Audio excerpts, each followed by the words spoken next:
They called me the family screw-up until the golden child fell apart. For as long as I can remember, I was the scapegoat of my family. If something went missing, my fault. If my sister got a bad grade, somehow also my fault. If dinner burned, must have been me distracting mom. Meanwhile, my older sister could do no wrong. She was the smart one, the beautiful one, the future of the family. If she wanted something, she got it. New clothes, private lessons, full support. Me? I got lectures about responsibility and why can't you be more like your sister? It wore me down. I started believing them. Maybe I was the problem. Maybe I really was destined to fail. When I applied to college, I got into a good state school. My parents shrugged and told me I should probably just look into trade work because they didn't think I'd last. When my sister got into a fancy private university, they threw her a huge party, bragged to everyone, and paid her tuition in full. So I worked my way through school. Part-time jobs, student loans, second-hand books. Every phone call home ended with some comment about how my sister was thriving and I was just scraping by. But here's the thing about being the scapegoat. You learn how to survive on your own. You get tough. You get resourceful. After graduation, I landed a decent job in tech. It wasn't glamorous, but it paid the bills. Then I got promoted, then promoted again. By my late 20s, I was making more than both my parents combined. Quietly, without their praise or support,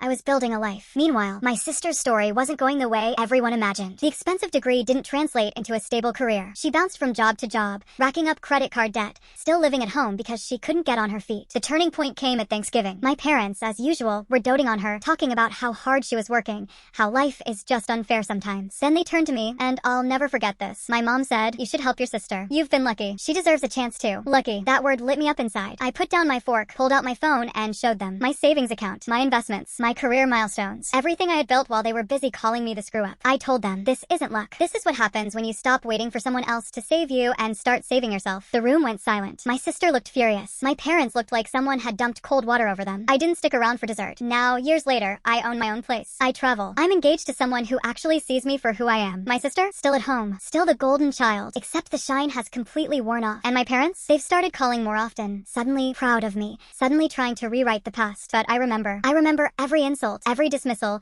every time they looked through me as if I didn't matter. So now I let their calls go to voicemail. Because the truth is, I was never the screw-up. I was just the one they underestimated. And that was their biggest mistake.